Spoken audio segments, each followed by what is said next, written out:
Hello बच्चों, स्वागत है आपका एक नए वीडियो में। और बिहार इंटर परीक्षा 2025 कल है फिजिक्स का पेपर, सेंट ऑफ एग्ज़ाम 2025-26 के लिए। और यहाँ पे 19 नवंबर को एग्ज़ाम है। फर्स्ट डे आपका स्टार्ट हो रहा है, कल से 19 से 22 तक चलने वाला है, जिसमें फिजिक्स का पेपर फर्स्ट दिन ही मतलब कि कल आपका फिजिक्स का पेपर होना है। और टॉप 50 VVI ऑब्जेक्टिव क्वेश्चन यहाँ पे आपके लिए लेके आ चुके हैं और कम समय हम इसको निपटाएंगे।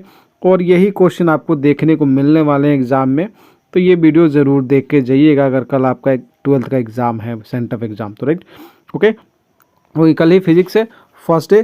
तो ये 50 वायरल क्वेश्चन आपके लिए बहुत बहुत VVI होने वाले हैं। तो वीडियो को फुल वॉच कीजिएगा, थोड़ा सा भी स्किप मत कीजिएगा। बाकायदा इसका PDF भी हम प्रोवाइड करा देंगे टेलीग्राम पे, जिसका लिंक वीडियो के डिस्क्रिप्शन में मिल जाएगा आपको।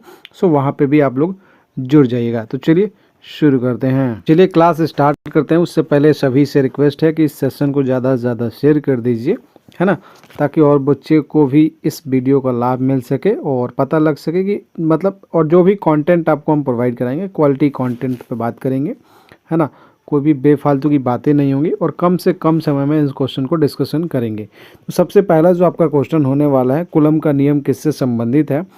ऑप्शन ए दे रखा है चुंबकीय बल, 2 दे रखा है विद्युत बल, और 3 में दे रखा है सी में गुरुत्वीय बल, और डी दे रखा है घर्षण। आपको फटाफट अपना कमेंट में आंसर चिपकाते चलना है कि कौन सा right answer, A B C, जिस तरीके से आप लिखना चाहें लिख सकते हैं, है ना। 1 का A, 2 का B, इस तरीके से आप लिखना चाहें तो लिख लीजिएगा, है ना। और लास्ट में अपना स्कोर ज़रूर बताइएगा कितना आपका आ रहा है एग्जाम में इसमें, राइट। एग्जैक्ट सेम समझ लीजिए कि आपका पेपर चल रहा है ये, ओके। तो चलिए फर्स्ट क्वेश्चन, कूलम का नियम किससे संबंधित है। तो भैया ये संबंधित है विद्युत बल से, जो कि ऑप्शन बी आपका करेक्ट आंसर हो जाएगा। चलिए चलते हैं क्वेश्चन नंबर 2 पे। और 2 नंबर क्वेश्चन दे रखा है कि विद्युत जो आवेश होता है इसकी SI इकाई क्या होती है। तो विद्युत आवेश की SI इकाई क्या होती है। ऑप्शन है एम्पियर, बी आपका कूलम, सी वोल्ट, और डी न्यूटन दे रखा है यहाँ पे। तो विद्युत आवेश पूछा गया है ना। तो आवेश का जो बात करें SI तो ये होता है कूलम। अच्छा, एम्पियर विद्युत धारा के लिए इस्तेमाल करते हैं, है ना, धारा के लिए इस्तेमाल करते हैं। वोल्ट आपका किस लिए इस्तेमाल करते हैं। न्यूटन आपका बता दें किसके लिए, किसका है, किसका है। तो न्यूटन है भैया फोर्स का, मतलब कि बल का, है ना। चलिए वोल्ट बताइए आप लोग, ओके। चलिए चलते हैं क्वेश्चन नंबर 3 पे। और चलते हैं क्वेश्चन नंबर 3 क्या है, फ्लेमिंग का नियम किस प्रकार के मोटर पर लागू होता है आपको बताना है ना। ऑप्शन ए दे रखा है DC मोटर, बी दे रखा है AC मोटर, सी दोनों, एंड डी दे रखा है इनमें से कोई नहीं, मतलब कोई भी नहीं, है ना। तो फर्स्ट ऑप्शन DC दे रखा है ना। फर्स्ट ऑप्शन DC मोटर, फिर AC, या फिर बोथ, इंग्लिश मीडियम वाले कोई होगा तो। एंड लास्ट में है इनमें से कोई भी, नॉन ऑफ दिस, राइट। तो 3 का राइट आंसर क्या हो जाएगा भैया, हो जाएगा बोथ, AC और DC दोनों के लिए ये काम करता है भैया फ्लेमिंग का नियम, ओके। चलते हैं क्वेश्चन नंबर 4 पे। और धारिता की SI इकाई क्या है। और ऑप्शन दे रखा है फर्स्ट आपका वेबर, बी में दे रखा फैराडे, सी दे रखा ओम, और डी दे रखा टेस्ला। तो विच ऑप्शन इज करेक्ट। धारिता के SI इकाई क्या है भैया। तो ये भैया फैराडे, ओके, याद रखिएगा। ओम किसका है जल्दी से बता दीजिए। ओम है प्रतिरोध का, है ना, तो ये याद रखिएगा। चलिए चलते हैं क्वेश्चन नंबर 5 पे। समांतर प्लेट संधारित्र धारिता बढ़ाने के लिए क्या किया जाता है ना। समांतर प्लेट धारित्र की धारिता बढ़ाने के लिए, संधारित्र होगा यहाँ पे थोड़ा सा मिस्टेक, संधारित्र धारिता बढ़ाने के लिए क्या किया जाता है ना। तो इसमें प्लेटों का क्षेत्र घटाना, प्लेटों का क्षेत्र बढ़ाना, प्लेट दूरी बढ़ाना, या फिर कैविटी बनाना, बनाना, है ना, ये दे रखा option A B C and D। Which option is correct. तो मैं बता दूं आपको 5 का जो राइट आंसर हो जाएगा वो है प्लेटों का क्षेत्र बढ़ाना, राइट, क्षेत्र बढ़ाना, है ना। क्योंकि जो AE0/D इस तरीके से आपको पता होगा, ये क्षेत्रफल आपका बढ़ेगा तभी तो ये बढ़ेगा ना, है ना। अगर ये दूरी बढ़ाएंगे तो ये घट जाएगा, तो ये ध्यान रखना। अगर दूरी बढ़ाएंगे तो ये संधारित्र आपका घट जाएगा, तो ये आपको ध्यान में रखना होगा, ओके। चलते हैं क्वेश्चन नंबर 6 पे। ओम का नियम, अभी हमने बात किया था ओम का जो किसका है, तो प्रतिरोध होता है। तो ओम का नियम का सूत्र क्या होता है वो बताना। ऑप्शन है P = VI, V = IR, C/Q = MC/AT, D/E = MC² करके ये लिखा है ना। तो चलिए राइट आंसर क्या हो जाएगा, VIR हो जाता है ना, VIR। ये आपका फॉर्मूला R = V/I, और ये इस तरीके से सॉल्व हो जाता है, V = IR हो जाता है ना। तो ये ध्यान रखिएगा आप लोग। चलिए कम से कम समय में हम ज़्यादा से ज़्यादा क्वेश्चन को डिस्कस करेंगे। प्रतिरोध का SI इकाई क्या है, क्वेश्चन नंबर 7 है। और ऑप्शन ए दे रखा है वोल्ट, बी ओम, सी वाट, डी जूल। तो अभी मैंने बताया था इसका हो जाएगा ओम। और वाट किसका है भैया, वाट है शक्ति का, मतलब बोले तो पावर। और जूल किसका है भैया, कार्य का, बोले तो वर्क, है ना। और ये हो जाएगा पावर। तो ध्यान रखिएगा। चलते हैं क्वेश्चन नंबर 8 पे। लॉरेंस बल किस पर लगता है, ये आपको बताना है। क्वेश्चन नंबर 8 आ चुके हैं और अपना स्कोर बताते चलिएगा, मतलब लिखते चलिएगा। ऑप्शन ए स्थिर आवेश, ऑप्शन बी दे रखा गतिशील आवेश, सी दे रखा चुंबक और डी दे रखा दर्पण। तो 8 नंबर जो इसका करेक्ट आंसर लॉरेंस बल किस पर लगता है, तो वो तो बता गतिशील आवेश पे, राइट। इस पे गतिशील आवेश पे। चलते हैं चुंबकीय क्षेत्र का ऐसा इकाई क्या है ना, इसको बताना है। ऑप्शन ए है टेस्ला, बी है वेबर, सी जूल, डी हर्ट्ज, है ना। और किस तरीके से चुंबकीय क्षेत्र का ऐसा इकाई बताना है। क्वेश्चन नंबर है 9 और इसका हो जाए चुंबकीय क्षेत्र का होता है भैया टेस्ला। टेस्ला आपका राइट आंसर हो जाएगा, तो ध्यान रखिएगा। चलते हैं पृथ्वी एक क्या है। क्वेश्चन नंबर 10 है। पृथ्वी एक है विद्युत चुंबक है, स्थायी चुंबक है, या सुपर कंडक्टर या फिर इंसुलेटर है। तो किस तरीके से काम करता है, मतलब पृथ्वी के बारे में बताना है। पृथ्वी एक क्या है ना। तो 10 का राइट आंसर क्या है, एक अस्थायी चुंबक है, एक चुंबक की तरह काम करता है और ये स्थिर आपको लगेगा, है ना। स्थिर है, विद्युत चुंबक तो है नहीं, सुपर कंडक्टर है नहीं, तो ये स्थिर चुंबक की तरह काम करता है ना। कोई भी चीज़ गिरता है तो नीचे ही क्यों गिरता है आपने पता होगा, न्यूटन साहब ने दिया था। चलिए, बार मैग्नेट का चुंबकीय आघूर्ण सीधे अनुपात में होता है ना। इसको डायरेक्ट आप लोग याद कर लीजिएगा, बहुत इंपॉर्टेंट क्वेश्चन है ये, क्वेश्चन नंबर 11। और ये बार मैग्नेट के लिए इस्तेमाल होता है, L/M, ये आप ध्यान रखना होगा। अच्छा, एल के लिए क्या डिनोट करते हैं, एम के लिए क्या डिनोट करते हैं, कोई बताएगा क्या कमेंट सेक्शन में। चलते हैं क्वेश्चन नंबर 12 पे, क्योंकि फटाफट हम डिस्कशन करेंगे। फैराडे का नियम किससे संबंधित है। ऑप्शन ए दे रखा है ऊर्जा से प्रेरित EMF, इलेक्ट्रोमैग्नेटिक फोर्स, और सी में दे रखा है आवेश, डी दे रखा है घर्षण, फ्रिक्शन, है ना। तो चलिए, और आवेश का अभिसाई मात्रक मैंने बताया था कूलम होता है ना। तो चलिए बताए फैराडे का नियम किससे संबंधित है। तो 12 का राइट आंसर हो जाएगा प्रेरित EMF, है ना, इलेक्ट्रोमैग्नेटिक फोर्स।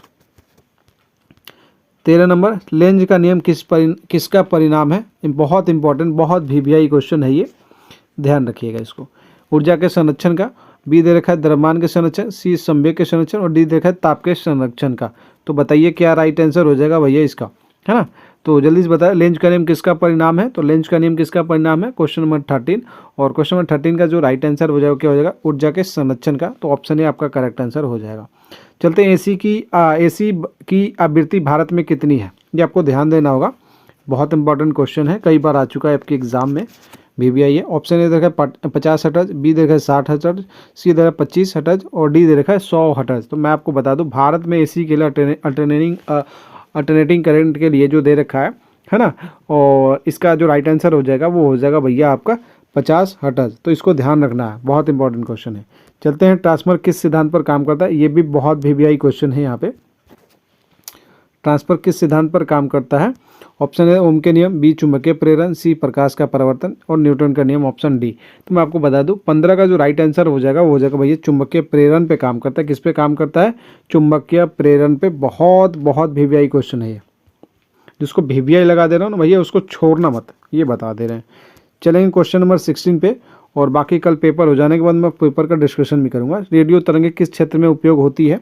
ऑप्शन है गर्मी उत्पादन, बी संचार, सी एक्सरे और डी चिकित्सा, है ना।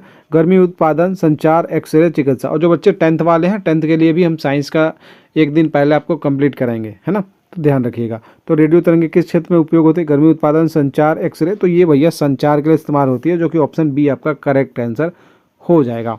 ओके, चलते हैं क्वेश्चन नंबर 17 पे। प्रकाश तरंगे किस प्रकार की होती है, आपको बताना है। प्रकाश तरंगे जो होती है वो किस प्रकार की होती है।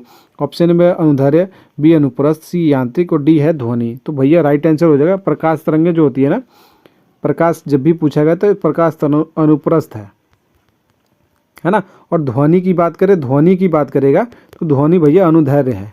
तो ये ध्यान धरिएगा, है ना। ध्वनि अनुदैर्ध्य की बात करेगा और प्रकाश अनुप्रस्थ की बात करता है। तो यहाँ पे बी आपका करेक्ट आंसर हो जाएगा। प्रकाश की बात करें तो क्वेश्चन नंबर 17 प्रकाश का अनुप्रस्थ हो जाएगा। ध्वनि, अगर यहाँ पे ध्वनि जैसे ऑप्शन दे रखा है तो ध्वनि यहाँ पे क्या हो जाएगा भैया, ध्वनि की बात करें तो ध्वनि आपका अनुदैर्ध्य हो जाएगा, राइट। ध्वनि हो जाएगा अनुदैर्ध्य। ओके, तो ये ध्यान रखिएगा।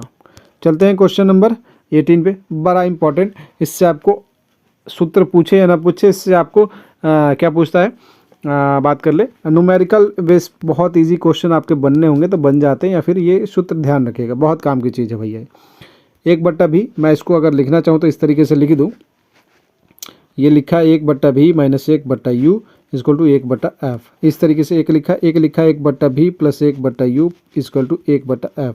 एक को ये सी नंबर जो लिखा है v equal to U plus A T, और the E equal to M C square आपको समझ में आ रहा है। तो ये तो भैया आपको पता होगा, ये सब गति से रिलेटेड है, ये आपका बॉम्ब बनाने वाला फार्मूला है। तो इसमें जो राइट आंसर हो जाएगा ऑप्शन बी आपका करेक्ट आंसर हो जाएगा ये वाला, तो ध्यान रखिएगा। 18 का राइट आंसर कौन सा हो जाएगा, 1/v equal to 1/v plus 1/u equal to 1/f। आपका वस्तु दूरी और आपका प्रतिबिंब दूरी, ये सब ध्यान रखिएगा किसको क्या बोलते हैं। क्वेश्चन नंबर चलते हैं 19 पे। 19 दे रखा है, अवतल दर्पण कौन सी छवि बना सकता है। मैंने आपको एक अवतल दर्पण से रिलेटेड एक वीडियो डाल रखा है, जिसमें आपको किस से किस छवि बनता है वो आपको आइडिया लग जाए। मतलब उत्तल दर्पण से किस तरीके की छवि बनती है ना, सारे जितने भी बनते हैं वो सारा मैंने बता रखा है, उत्तल और अवतल से, है ना, और समतल से किस तरीके से वो। तो एक बार वो वीडियो देख लीजिएगा, मैं उसका लिंक जो है ना इस वीडियो का डिस्क्रिप्शन में डाल दूंगा, तो उससे आपको ये जितने भी क्वेश्चन इससे बनते हैं ना प्रतिबिंब वाले, सारे क्लियर हो जाएंगे। ओके, तो ध्यान दीजिएगा। बाकी इसकी बात कर लेते हैं, अवतल दर्पण कौन सी छवि बना सकता है। तो ऑप्शन है कोयल, आभासी, केवल, वास्तविक, दोनों। इसमें बहुत ज़्यादा कन्फ्यूज होता है, वो वीडियो देख लेने के बाद ना, वो 15 मिनट का वीडियो देख लेने के बाद आपको सारे क्वेश्चन यहाँ से बन जाएंगे, ये ध्यान रखिएगा। तो अवतल दर्पण कौन सी छवि बना सकता है, क्वेश्चन नंबर है 19, और क्वेश्चन नंबर 19 का राइट आंसर क्या हो जाएगा भैया, वो दोनों बना सकता है, आभासी और वास्तविक दोनों, है ना। चलते हैं क्वेश्चन नंबर 20 पे। क्वेश्चन नंबर 20 जो दे रखा है हमारा, वो दे रखा है यंग का प्रयोग किससे संबंधित है। तो यंग का प्रयोग ऑप्शन है परावर्तन, बी अपवर्तन, सी व्यतिकरण और डी विक्षेपण। तो यंग का प्रयोग किससे संबंधित है भैया, आपको बताना है। क्वेश्चन हम आ चुके हैं 20 पे, तो ये है व्यतिकरण से संबंधित, जो कि ऑप्शन आपका सी करेक्ट आंसर हो जाएगा। चलते हैं क्वेश्चन नंबर, प्रकाश का विवर्तन किससे संबंधित है। उससे पहले आप बता दीजिए कि 20 में आपके कितने सही हुए, कितने करेक्ट हुए और कितने रॉन्ग हुए, आप लोग एक बार कमेंट में लिख लीजिएगा। मैं आपसे चाहूँगा कि सभी अपने अपने डिस्ट्रिक्ट का नाम भी मेंशन कर दीजिए, है ना, डिस्ट्रिक्ट का नाम भी मेंशन कर दीजिए, किस जिले से आप हैं, है ना, अपना नाम के साथ। प्रकाश का विवर्तन किससे होता है, ऑप्शन है बाधा, बी दर्पण, सी लेंस और डी दे रखा है प्रिज्म। तो 21 नंबर क्वेश्चन दे रखा है, प्रकाश का विवर्तन किससे होता है, ये थोड़ा सा कन्फ्यूजन है ना। चलिए इसका आंसर आप लोग ये ऑप्शन हटा दीजिए, प्रकाश का विवर्तन किससे होता है, आप लोग खुद से आंसर बताइए इसका, चलिए, है ना। इसका आंसर कमेंट में आपको देना है, देखते हैं सबसे पहले कौन देता है। चलते हैं क्वेश्चन नंबर 22 पे। रदरफोर्ड मॉडल किस पर आधारित है, फोटो इलेक्ट्रिक प्रभाव, या अल्फा कण परिकिरण, या फिर इलेक्ट्रोमैग्नेटिक तरंग, या फिर नाभिकीय ऊर्जा, है ना। तो चलिए बता दीजिए किस पे, ऑप्शन 22 क्वेश्चन नंबर 22 का। तो ये भैया अल्फा प्रकीर्णन पर आधारित है, जो रदरफोर्ड का जो मॉडल है वो अल्फा प्रकीर्णन पर आधारित है, तो ऑप्शन बी आपका करेक्ट आंसर हो जाएगा। कुछ चलते हैं क्वेश्चन नंबर 23 पे। हाइड्रोजन का स्पेक्ट्रम किसके कारण है। तो ऑप्शन है विकिरण, ऑप्शन बी है ऊर्जा स्तरों में परिवर्तन, सी दे रखा है प्रोटॉन और डी दे रखा है neutron. Which option is correct. तो जल्दी से बता दीजिए हाइड्रोजन का स्पेक्ट्रम किसके कारण संभव है, मतलब किसके कारण है। ओके, तो क्वेश्चन नंबर है 23, और क्वेश्चन नंबर 23 भैया ऊर्जा स्तरों में परिवर्तन, है ना। चलते हैं क्वेश्चन नंबर 24 पे। रेडियो धर्मिता किस प्रकार की प्रक्रिया है। क्वेश्चन नंबर 24 है रेडियो। इतना तेज़ी में कोई आपको रिवीजन नहीं कराएगा, ये मैं बता रहा हूँ। और इसके बाद मैं आपको फुल कोर्स आपको कंप्लीट कराने वाला हूँ, एकदम फास्ट वे में फुल कोर्स भी रिवीजन कराऊंगा। कंप्लीट साइंस आपको हम कवर अप कराने वाले हैं। तो हमारे चैनल से अगर आप साइंस के लिए जुड़ना चाहते हैं तो जुड़ सकते हैं अभी फिलहाल में साइंस के लिए। ओके, तो तुरंत करिए चैनल को सब्सक्राइब अगर आप सोच रहे हैं कि करें या नहीं करें। 10th का भी आपको मिलेगा। और ये देखिए मात्र अभी 14 मिनट कुछ सेकेंड हुए हैं, यहाँ पे 14 मिनट 17 सेकेंड हुए हैं और हम 24 नंबर क्वेश्चन पे हैं, तो आप समझ सकते हैं। तो मिनिमम मैं 25 से 30 मिनट के अंदर आपको 50 क्वेश्चन का डिस्कशन करा दूंगा। ओके, रेडियो धर्मिता किस प्रकार की प्रक्रिया है। ऑप्शन ए है रासायनिक, बी है स्वतः स्फूर्त, सी है इलेक्ट्रॉनिक और डी दे रखा है यांत्रिक। तो रेडियो धर्मिता किस प्रकार की प्रक्रिया है भैया, क्वेश्चन नंबर है 24। तो आपको राइट आंसर बताना है कि किस प्रकार की प्रक्रिया। तो ये है स्वतः स्फूर्त है, मतलब खुद से ही रेडियो धर्मिता वाला ये है ना। तो चलिए क्वेश्चन नंबर 25। अगर किसी क्वेश्चन में आपको अगर डाउट रह जाए तो आप मेंशन कर दीजिएगा, हम उसका डाउट क्लियर भी करेंगे, है ना, कमेंट सेक्शन में। परमाणु नाभिक में कौन सी शक्ति कार्य करती है ना। ऑप्शन है विद्युत बल, बी दे रखा है गुरुत्व, सी दे रखा है परबल नाभिकीय बल और डी दे रखा है घर्षण बल। तो भैया परमाणु नाभिक में कौन सी शक्ति कार्य करती है ये आपको बताना है। क्वेश्चन नंबर है 25 और इसका राइट आंसर क्या हो जाएगा क्वेश्चन नंबर 25 का। तो ये परमाणु नाभिक में कौन सी शक्ति कार्य करती है, तो भैया वो नाभिक काम करती है गुरुत्व, है ना। तो ये ध्यान रखना है, ग्रेविटी वाला, ओके, गुरुत्व। चलिए ये 25 क्वेश्चन अभी हम आगे डिस्कस, इसमें कितना आपका सही हुआ एक बार कमेंट सेक्शन में बता दीजिए। बाकी अभी तक आप सोच रहे वीडियो को लाइक करें नहीं करें तो लाइक शेयर जरूर कर दीजिएगा और चैनल को सब्सक्राइब कर लीजिएगा जितने भी हमारे बच्चे देख रहे हैं इस वीडियो को, और ज़्यादा से ज़्यादा अपने दोस्तों में सर्कल में शेयर कर दीजिएगा। और क्वालिटी कंटेंट हम आपको प्रोवाइड करेंगे free of cost, complete PDF भी आपको मिलेगा, नोट्स बाकायदा आपको फ्री ऑफ कॉस्ट मिलेगा। तो चैनल को सब्सक्राइब करके बेल आइकन के बटन को प्रेस कर नंबर 26 पे, और क्वेश्चन नंबर 26 हमारा दे रखा है जर्मेनियम किस प्रकार का पदार्थ है। क्वेश्चन इसका ऑप्शन ए है चालक, बी कुचालक, सी अर्धचालक और डी सुपर कंडक्टर, है ना। तो which option is correct, A B C and D, right. चालक, कुचालक, अर्धचालक, सुपर कंडक्टर। क्वेश्चन नंबर है हमारा 26। तो ये है भैया जर्मेनियम जो होता है अर्धचालक है। किस तरीके का भैया, अर्धचालक है, राइट। क्वेश्चन नंबर चलते हैं 27 पे। क्वेश्चन नंबर 27 हमारा दे रखा है डायोड किसका प्रयोग है। ऑप्शन ए दे रखा है परिवर्तन का, बी अपवर्तन का, सी रेक्टिफिकेशन का और डी दे रखा है इंडक्शन का, राइट।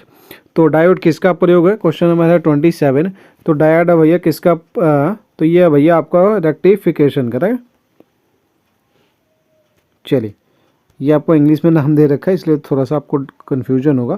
क्वेश्चन नंबर चलते हैं 28 पे, और क्वेश्चन नंबर 28 AM का पूरा नाम क्या है। Most important, most VVI question है भैया, ये ध्यान रखिएगा, है ना। ऑप्शन ए दे रखा है amplitude modulation, B angle movement, active modulation और सी AC माप, राइट। तो ये होता है एम्पलीट्यूड मॉड्यूलेशन, राइट। ये ध्यान रखिए क्वेश्चन नंबर 28 का, है ना। चलते हैं क्वेश्चन नंबर हमारा चलते हैं 29 में। टीवी प्रसारण में कौन सी तरंग उपयोग होती है। अभी आपने ध्यान दिया होगा तो एक क्वेश्चन हमने डिस्कस किया था संचार के लिए, है ना। तो संचार क्या होता है, टीवी, रेडियो, मोबाइल, ये सब टीवी प्रसारण में कौन सी तरंग का उपयोग करते हैं। क्वेश्चन नंबर 29 ऑप्शन है रेडियो तरंग, बी दे रखा है माइक्रोवेव, सी दे रखा है एक्सरे और डी दे रखा है गामा किरण, राइट। राइट आंसर आपको बताना है कमेंट सेक्शन। माइक्रोवेव क्या होता है भैया, ये होता है भैया सूक्ष्म तरंग, है ना,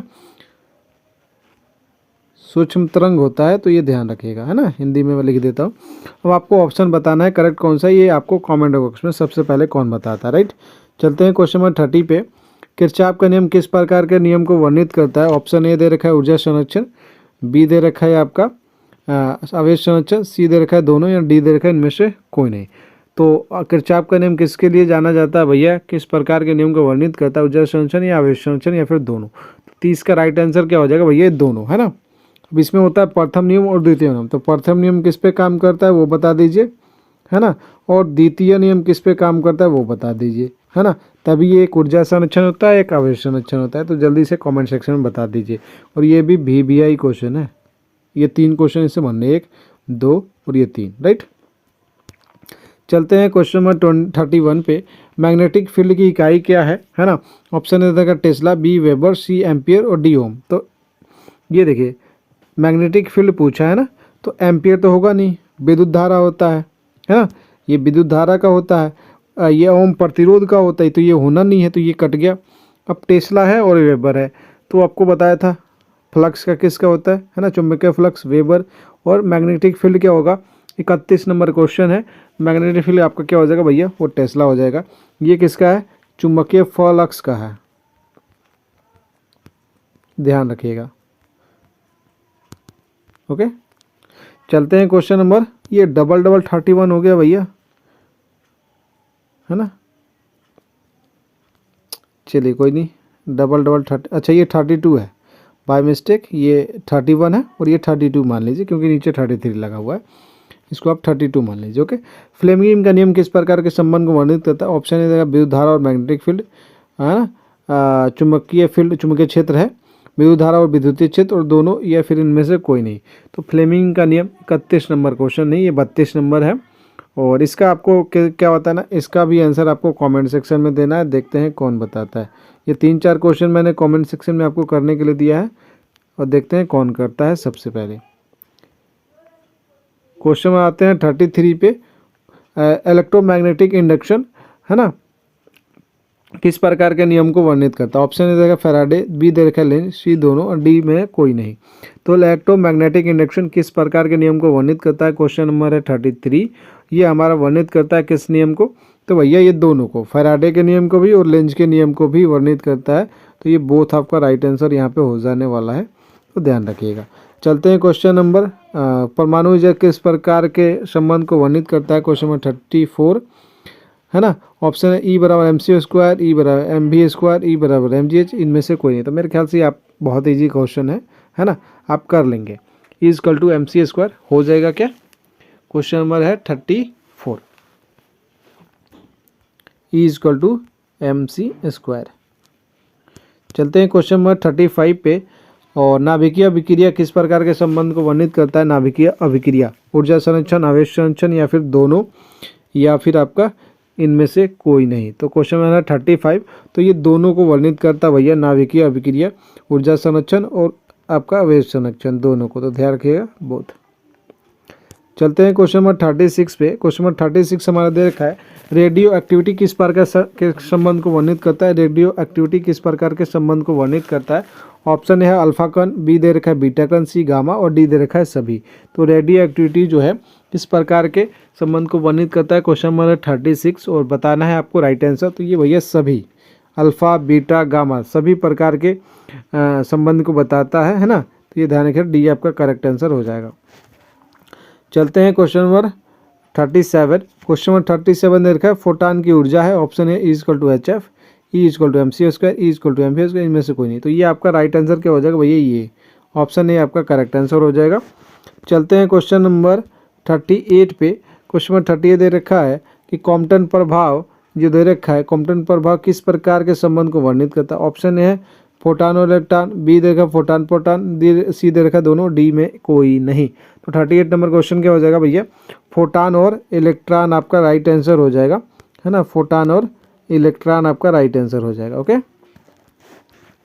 क्वेश्चन नंबर 39, डी ब्रोगली तरंगदैर्घ्य किस प्रकार के संबंध को वर्णित करता है? Option lambda equal to H by P, lambda equal to H by M B, और सी दे रखा है दोनों, और डी दे रखा है इनमें से कोई नहीं, है ना।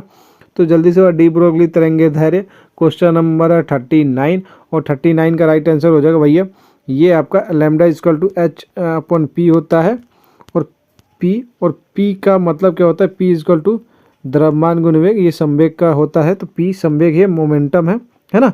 तो उसके लिए पी यहाँ पे, और उसके लिए इस तरीके से भी हम पी के जगह पे एच इक्वल टू या फिर एम भी लिख सकते हैं, लेमडा इक्वल टू एच बराबर एम भी। तो ये दोनों ही संबंध आपको दर्शाता है, मैं यहाँ पे लिख देता हूँ। तो ये दोनों ही, तो ए भी करेक्ट, बी भी करेक्ट, तो सी आपका राइट आंसर हो जाएगा। ओके। चलते हैं क्वेश्चन नंबर हमारे 40 पे। 40 नंबर, परमाणु मॉडल किस प्रकार के संबंध को वर्णित करता है ना। रदरफोर्ड मॉडल, बोर मॉडल, सी दोनों, या फिर इनमें से कोई नहीं। क्वेश्चन नंबर 40, तो ये रदरफोर्ड मॉडल और बोर मॉडल दोनों को बताता है परमाणु मॉडल किस प्रकार, है ना। सी आपका राइट आंसर हो जाएगा। चलते हैं क्वेश्चन नंबर, इलेक्ट्रॉन स्पिन किस प्रकार के संबंध को वर्णित करता है ना, ये आपको बताना है। क्वेश्चन इधर रखा है spin up, B spin around, और सी दोनों, डी कोई नहीं। तो क्वेश्चन नंबर 41, और इसमें हो जाएगा दोनों, स्पिन अप भी और स्पिन डाउन भी, है ना, इलेक्ट्रॉन स्पिन, ध्यान रखिएगा।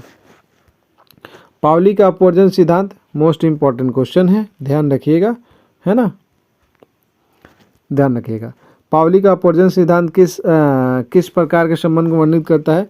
ये दो इलेक्ट्रॉन एक ही क्वांटम अवस्था में नहीं हो सकते, दो इलेक्ट्रॉन एक ही स्पिन में नहीं हो सकते, सी दोनों, या डी इनमें से कोई नहीं। तो 42 नंबर का राइट आंसर हो जाएगा, दो इलेक्ट्रॉन एक ही क्वांटम अवस्था में नहीं हो सकते हैं। ऑप्शन ए आपका करेक्ट हो जाएगा। चलते हैं question number 43। Question number 43, Fermi ऊर्जा किस प्रकार के संबंध को बताता है या वर्णित करता है इस तरीके से? तो ऑप्शन आपका राइट कौन सा हो जाएगा? ऑप्शन ए इलेक्ट्रॉन की ऊर्जा, बी दे रखा है आपको प्रोटॉन की ऊर्जा, सी दे रखा है दोनों, डी इनमें से कोई नहीं। तो फर्मी ऊर्जा किस प्रकार के संबंध को वर्णित करता है? क्वेश्चन नंबर 43, और 43 का राइट आंसर हो जाएगा भैया इलेक्ट्रॉन की ऊर्जा, जो कि ऑप्शन ए में दिख रहा है। चलते हैं 44 नंबर क्वेश्चन पे। सुपर कंडक्टिविटी किस प्रकार के संबंध को बताता है, दर्शाता है या वर्णित करता है? जो भी लिखिए। शून्य प्रतिरोध, शून्य विद्युत क्षेत्र, सी दोनों, और डी कोई नहीं। तो राइट आंसर बता दीजिए 44 नंबर क्वेश्चन का क्या होगा? तो ये होता है भैया शून्य प्रतिरोध के बारे में दर्शाता है। चलिए, भारत में एसी की आवृत्ति, ये ऑलरेडी एक बार रिपीट हो चुका है क्वेश्चन, है ना। तो चलिए बता दीजिए, मैं बता दूं 50-28 इसका राइट आंसर है। और बहुत VBI क्वेश्चन है ये होने वाला है, तो ध्यान रखिएगा, बहुत बहुत ज़्यादा VBI है ना। चलते हैं, ट्रांसफार्मर किस पर कार्य करता है। तो ट्रांसफार्मर किस पर कार्य करता है आपको बताना है। परावर्तन, चुंबकीय प्रेरण, विवर्तन, लेंज का नियम। तो ये भैया काम करता है चुंबकीय प्रेरण पे, है ना। ये 2 क्वेश्चन रिपीट हो चुके हैं और मोस्ट VBI हैं। ध्रुवीकरण किस प्रकार की तरंग का गुण है। तो अनुदैर्ध्य, अनुप्रस्थ, ध्वनि और बिजली, है ना। तो बताइए ध्रुवीकरण, polarization, option A, B, C and D, कौन सा राइट आंसर हो जाएगा 47 का। तो ये हो जाएगा अनुप्रस्थ। ध्रुवीकरण जो है अनुप्रस्थ। मैंने आपको बताया था अनुदैर्ध्य तरंग ध्वनि के लिए इस्तेमाल होगा, अनुप्रस्थ प्रकाश के लिए इस्तेमाल होगा, ये बताया था, और ये ध्वनि के लिए, है ना। तो ध्यान रखिएगा क्वेश्चन। चलते हैं क्वेश्चन नंबर, यंग के प्रयोग से साबित होता है प्रकाश का कण, प्रकाश तरंग, प्रकाश ताप, प्रकाश रासायनिक है। तो बता दीजिए क्वेश्चन नंबर 48। तो ये संबंध यंग के प्रयोग से क्या बताता है भैया, ये प्रकाश तरंग है। चलते हैं क्वेश्चन नंबर 49 पे। और शुद्ध सिलिकॉन क्या है। तो भैया शुद्ध सिलिकॉन क्या है भैया बताना है। Question number 49 most important VBI question है। ऑप्शन ए चालक, बी रोधक, सी अर्धचालक, डी धातु। तो शुद्ध सिलिकॉन क्या है। तो भैया ये अर्धचालक है, ऑप्शन सी आपका करेक्ट आंसर हो जाएगा। चलते हैं क्वेश्चन नंबर 50 पे। क्वेश्चन नंबर 50 दे रखा है, P टाइप बहुसंख्यक वाहक है, इलेक्ट्रॉन, होल, न्यूट्रॉन और फोटॉन। तो P टाइप में क्या होता है भैया, P टाइप वाहक है किस चीज़ का, तो होल का, है ना। किस चीज़ का, होल का, है ना। चलिए एक क्वेश्चन आपको बताना है, N टाइप वाहक। ये क्वेश्चन इंपॉर्टेंट है, एक क्वेश्चन मैंने रखा है इसमें, N टाइप वाहक, है ना। ये N टाइप वाला, ये किसके लिए, इलेक्ट्रॉन के लिए, होल के, न्यूट्रॉन के लिए, फोटॉन के लिए, किसके लिए जाना जाता है, कमेंट सेक्शन में आंसर बता दीजिए। और ये बता दीजिए भैया 50 क्वेश्चन तो हमने डिस्कस कर लिए, इसका बाकायदा आपको PDF भी मिल जाएगा हमारे टेलीग्राम चैनल पर, जिसका लिंक वीडियो का डिस्क्रिप्शन मिल जाएगा, है ना। तो ये PDF आपको मिल जाएगा, कल ये ज़रूर पढ़ के जाइएगा, है ना। एक बार रिवीजन मॉर्निंग में भी कर लीजिएगा। वीडियो को लाइक कर दीजिए, शेयर कर दीजिए, और चैनल पर हमारे फर्स्ट टाइम विजिट किए चैनल को सब्सक्राइब करके बेल आइकन के बटन को प्रेस कर लीजिए। ऐसे वीडियो हम आपके लिए लेके आते रहेंगे। और कंप्लीट हम आपको साइंस सेक्शन कवर कराने वाले हैं। अगर साइंस से रिलेटेड कोई भी डाउट हो, चाहे वो 10th वाले बच्चे हों या फिर 12th वाले बच्चे हों, तो कंप्लीट हम आपका रिवीजन भी बाकायदा कराने वाले हैं फ्री ऑफ कॉस्ट। तो वीडियो को लाइक शेयर कर दीजिएगा ज़्यादा से ज़्यादा दोस्तों के पास।